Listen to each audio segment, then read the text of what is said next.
Մինասյան, որը խոսի նաև խմբակցության անունից։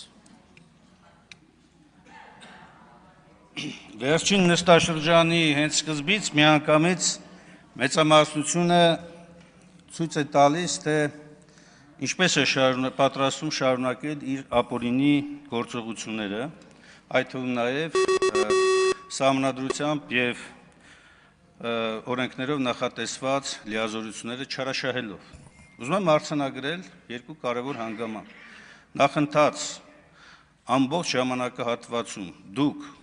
վերից վար ոտնահարելով սահմանադրական կարգավորումները ոչ միայն առհամարել եք ժողովրդի վստահության այն քվեն, որ տրված են ընդդիմությանը, այլ նաև ամեն ինչ արել եք, որպեսզի երկրում ընդդիմությունը չօգտվի իր բոլոր կամ ոչ բոլոր անգամ նվազագույն հնարավորություններից եւ իրավունքներից։ Ես ուզում եմ հիշեցնել ոչ միայն իմ գործընկերը արդեն նշեց այն արատավոր վարքագիծը, որ դուք ցուցաբերում եք, խորհրդի մասն եք խոսում, պարոն Սիմոնյան։ Ես մի երկու անգամ ներկա եմ եղել։ Դուք անգամ ընդդիմությանը բարեկամական խմբերում, վերապահված տեղերում առաջարկը ձեր քվեարկությամբ մերժում եք։ Այն նվազագույն իրավունքը, որ տրված ընդդիմությանը, ձեր մեծամասնությամբ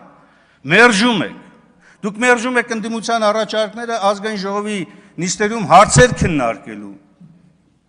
Դուք առհասարակ ամեն ինչ եք մերժում։ Դուք մերժել եք նաև Հայաստանի Հանրապետությունը, դուք մերժել եք Արցախի Հանրապետությունը, դուք մերժել եք Հայաստանի քաղաքացուն։ Հիմա եկել եք այստեղից կանգնել եք, հոխորտում եք ընդդիմության վրա, ինչի՞ չեք գնում ծանոթանալ։ Մեծ մասը ընդդիմության ապօրինի քրեական գործերի հարուցման տակ է, ներառյալ ես։ Այո, եւ ըստ օրենքի ես իրավունք չունեմ փաստորեն ծանոթանալու այդ զեկույցին։ Եվ նորից եմ կրկնում, ապօրինի քրեական հետապնդման ենթակա մեր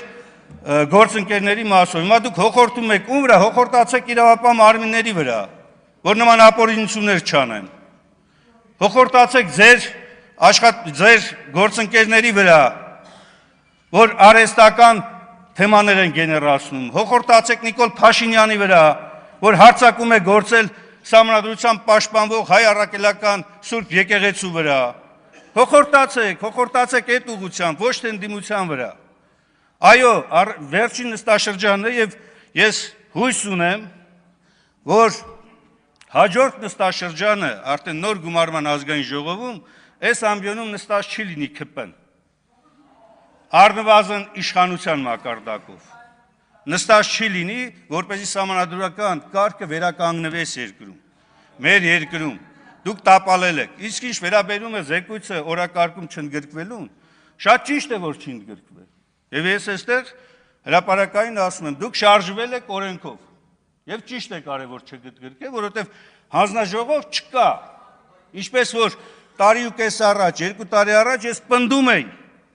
որ հանձնաժողովի ժամկետը ավարտվելու հիմքով հանձնաժողովը այլևս չի կարող որևէ ձևով հանձնաժողով որպես ներկայանա։ Տեսեք, զեկույցի մասով զեկույցը հանձնաժողովը ստեղծում է հանրությանը հետաքրքրող հարցերին պարզաբանում տալու համար։ Հանրությանը պարզաբանում տալու համար։ Հանրության մոտ կասկածները, որոնք որ կան, շարունակում են մնալ։ Եվ բոլոր են հանձնաժողովները, ներառյալ բոլոր նրանք, որոնք որ զեկույց էլ չեն ներկայացրել, որպեսզի չասեք, այն մյուս հանձնաժողովներն ուր են։ Հանրության մոտ այս կասկածները չեն փարատվել։ Վերջ, սա է արձանագրումը։ Իսկ ինչ վերաբերում է բոլոր են հարցադրումներին, թե ով է պատասխան տալու վաղը մյուս օրը, ես համոզված եմ, որ իշխանության փոփոխությունից հետո այն իշխանության ժամանակ, երբ տեղ են ունեցել ենթադրյալ հանցանքները, դրանք այն ժամանակ են բացահայտվելու, ոչ թե այն իշխանության օրոք, որի ժամանակ ենթադրյալ հանցագործությունները կատարվել են։ Ես ելույթ կունենամ։